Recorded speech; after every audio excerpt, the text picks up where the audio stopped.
कमरों में नहीं, घर के स्टोर रूम में होती है। ये सुनते ही अभिनव को बुरा लगा, पर वो कर भी क्या सकता था। उसने बस बंद दरवाजे को देखा और हताशा से अपना सिर हिलाने लगा। उसे पता था कि उसे बाकी कमरों में भी कोई जगह नहीं मिलने वाली है, इसीलिए जहां इस घर के नौकर सोया करते थे, अभिनव वहां चला गया। वहां उसे किस्मत से एक बिस्तर खाली मिला और अभिनव उस पर जाकर सो गया। अभिनव को कब नींद लगी और कब सुबह हो गई उसे पता ही नहीं चला। वो जल्द से जल्द तैयार हुआ और AK प्राइवेट लिमिटेड पहुंच गया। जैसे ही वो कैब से बाहर निकला तो सबसे पहले उसकी नजर सनी पर पड़ी। सनी ने भी उसे देखा और चालाकी से मुस्कुराते हुए बोला, आहा, देखो जरा कौन आया है, सिक्योरिटी। वो अभिनव को अंदर नहीं आने देना चाहता था। सनी की एक आवाज पर सिक्योरिटी वाले वहां आकर खड़े हो गए।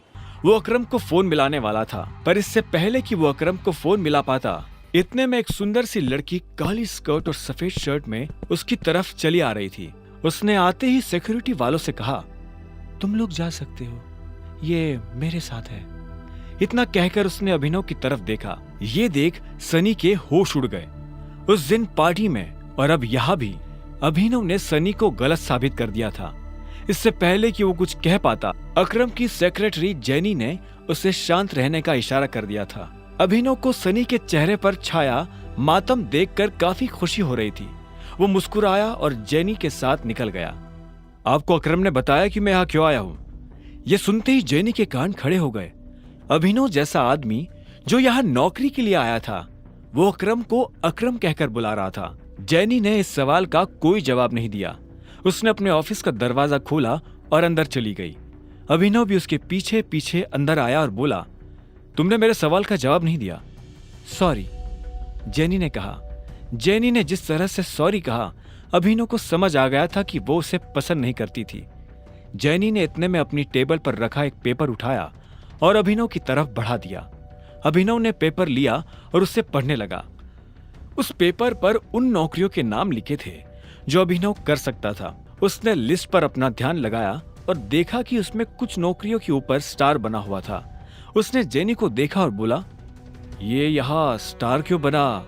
ये स्टार इसलिए बना है क्योंकि इन पोजीशंस पर हमारे पास ऑलरेडी कोई ना कोई काम कर रहा है और हम इन पर नई भर्ती नहीं ले रहे हैं। तुम चाय लेना पसंद करोगे या कॉफी?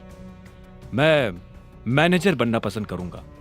अभिनव ने भी उसके सवाल का जवाब ना देते हुए कहा। ऐसे में जेनी बोली, लेकिन मैनेजर की पोजीशन पर पहले से स्टार बना हुआ है। आप पता है मुझे। तो जिस पोजीशन पर पहले से कोई बैठा हुआ है उस पर तुम कैसे बैठ सकते हो? तुम क्या उस एम्प्लॉय को कंपनी से बाहर करवाना चाहते हो? मैंने तो ऐसा नहीं कहा। मैं बस इतना जानता हूं कि लिस्ट मुझे तुम्हें नहीं दी थी। हाँ, लेकिन तुम्हारा नाम? जेनी। जेनी ने गुस्से में कहा। अभिनव के सवालों से उसे चिढ़ हो रही थी। अभिनव को उसके नाम से कोई मतलब नहीं था। उसने आखिर में कहा, देखो जेनी, इसमें मेरी कोई गलती नहीं है। तुमने मुझे लिस्ट लाकर दी, मैंने उसमें से अपनी पसंद की पोस्ट चुन ली। अब आगे क्या करना है वो तुम देखो। ठीक है मिस्टर अभिनव, तो अब मुझे तुम्हारे बारे में कुछ जानकारियों की जरूरत पड़ने वाली है और तुम्हारा ऑफिस कल से शुरू हो जाएगा, जेनी ने कहा। अभिनव ने हाँ में सिर हिलाया और वहां से निकल गया। सनी को अभी भी समझ नहीं आ रहा था कि आखिर अभिनव वहां क्या लेने आया था। उधर अभिनव को लगा कि अब कल से नौकरी पर जाने के लिए उसे नए कपड़ों की जरूरत पड़ने वाली है।